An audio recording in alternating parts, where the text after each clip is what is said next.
Hey guys, this is Steve Huff from SteveHuffPhoto.com, and if you're looking for a fast portrait prime that's not going to break the bank, and you shoot the Sony system, something like an A7 FE E-mount, then you're going to want to take a look at this 85 f1.8 lens from Sony, which is scheduled to start shipping March 30th.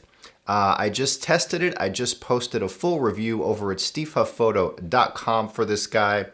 And even mentioned, which I'll do so in this video as well, I'll talk about it compared to the Batis 85-1.8 and the Sony G Master 85 f1.4, as well as the Zeiss Loxia f2.4. All of those lenses I have used and reviewed, but for today, let's take a look at this Sony 85 f1.8 that comes in at around $599. Can it compete with the big guns? I say it can. So here we are with another Sony lens. Sony just keeps on pumping out the products, whether it's a new camera or a new lens. They recently just announced the 100 f2.8 G Master, which I reviewed a couple weeks back. That one is for those who want perfection, but since you're getting the light gathering of a T5.6 on that lens, it's not for low light use. But you can see that full review on SteveHuffPhoto.com or 2 or 3 videos back here on this channel. I also want to say there's going to be more videos coming to this channel more than ever as I'm going to be transitioning over to doing a lot more videos. So if you like what you see, thumbs up and subscribe, because there's much more to come. And we're not only going to be talking about, or I'm not only going to be talking about cameras and lenses. On this video channel here, I also review audio products, headphones, speakers. Sometimes I review cases, sometimes I review bags. So there's going to be all kinds of stuff as usual on this channel. But for now, let's talk about this Sony 85 f1.8. Now this is not a G Master. It's not a fancy exotic piece of glass. It's not a Zeiss. It's not anything magical, but I love this little lens, and I'll tell you why. As you can see, while it doesn't look tiny on camera here, it's definitely much smaller and much lighter than the Sony G Master. Now the G Master 85 f1.4 I reviewed when that came out, and that lens is fat. It's like huge, big, heavy. It makes the camera a little front heavy.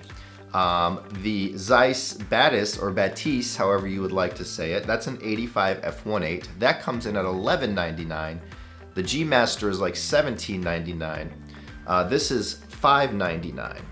But the Zeiss is very good. A lot of people actually say it's just as good as the Sony G Master. I say it's different. With the Zeiss, you're getting a little more brighter color pop, a little more micro contrast. The Sony, you're getting that pro build, the weather sealed build, and a different kind of rendering. With this 85 f1.8 in the budget, I call it the budget line.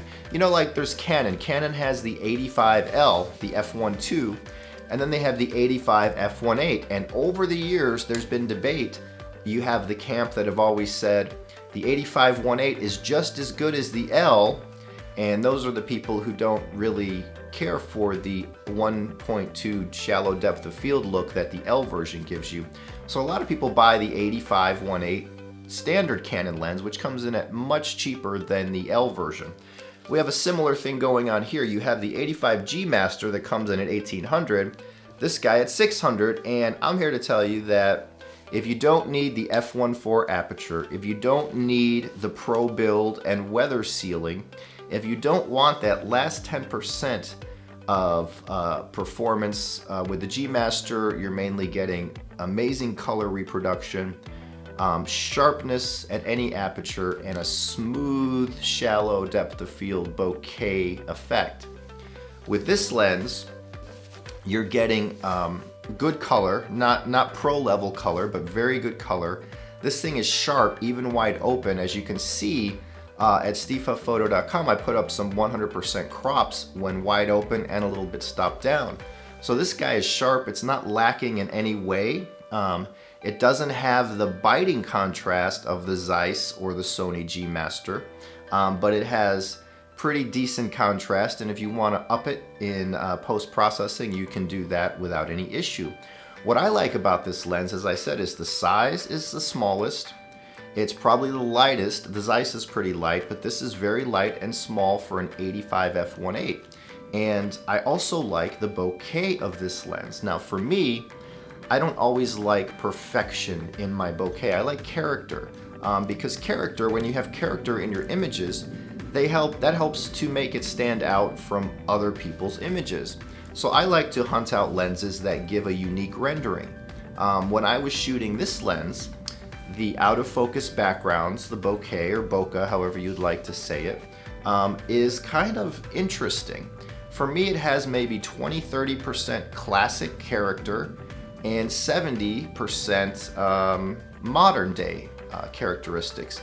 And when you shoot a subject, your subject is so sharp, it gives you that nice 3D effect, and the background just looks really, really nice, almost painterly, almost like a painting. So I really love the look of this lens. There's people going around who have tried this lens and they're saying it's a game changer. Now, I wouldn't say it's a game changer, but for $599, it's almost a no-brainer. If you're looking for an 85mm lens for portraits, for everyday use, excuse me, you might hear my dogs, they're barking at someone at the door, then you would, you have several options to choose from. You also have the Rokinon manual focus lenses that are out there these days that come in for even less than this. But if you want autofocus, this guy can focus fairly fast. You can hear it. Now, it does hunt a little bit in low light, I have found. So if you're in really low light, this guy might hunt a little bit. Other than that, the focus is fast, the image is sharp, the color, there's great color reproduction. Your bouquet is a little bit unique, but it's very smooth and very nice. I've never found it busy or headache-inducing or swirly. In fact, there's really not anything to not like about this lens. I found no CA, no distortions, no ugly nastiness in the highlights. And to be honest, if I were buying an 85mm lens from my Sony today, it would be between this one and the Loxia. And that comes in at double the price. That's $1,200. This is $600. The Zeiss Loxia is manual focus only. It's f2.4. This is f1.8, so it's autofocus, it's faster. It has that unique bokeh quality. It's not crazy unique, like it's not crazy character, but it's not perfect, and that's what I like. So overall, the Sony 85 f1.8, I'll throw up some images here so you can see some samples of what I've been talking about. It's great for portraits. It's great for everyday uses. I took it with a stroll through the zoo. We took it to the horse races. I shot various subjects to showcase the quality of the background blur, which so many find important. And I also shot examples to show the contrast and color that come out of this lens. So this lens ships March 30th, 2017. Just in a couple days from today. I'm recording this just a couple days before this lens starts shipping. You can order it at Amazon via Prime. You can order it at bnhphoto.com. Those are the two places I buy mostly all my gear from, especially for Sony. And I'll put links in the description below where you can click and check out the product pages for this lens. Again, 85-1.8 from Sony. This is a full frame lens, so you can use it on the A6500, A6000, A6300. You can use it on the A7 series, A7, A7S, A7R, and the V2 versions, of course. So that's also really cool. It's not just an APS-C lens, it's a full frame lens for $599. For me, if you're looking for an 85, this is a no-brainer, a must check out, a must investigate.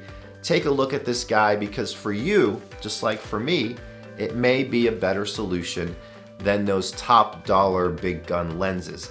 Of course, just to be sure, you heard me, you lose out, there's no weather sealing on this lens, and it's not built to those pro specs. So that means if you take it out in the rain, you might have a problem. If you drop it, you might have a problem. While it's not cheap, it feels really nice. It's not up to that G Master level, but you can't expect that at 1/3 the price. So take a look over at stevehufphoto.com for the written review with more photos and my thoughts comparing it to the other 3 big name options for an 85mm for your Sony. So until next time, always check back to stevehufphoto.com for news, reviews, user reports, guest posts, and all things photographic. Hope to see you there. Bye.